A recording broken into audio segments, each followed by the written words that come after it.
Finished authoring your custom query? Here's how to finalize it. First, review the question settings and content.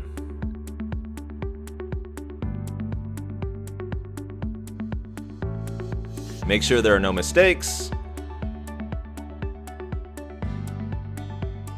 and any links are correctly set up and work as expected.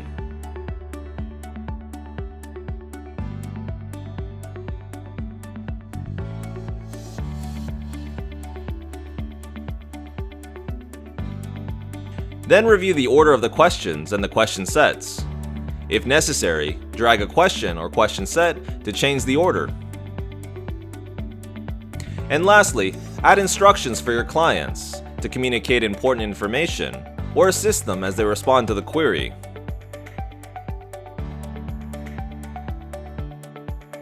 You can also share the link to our Getting Started page for clients in the description below.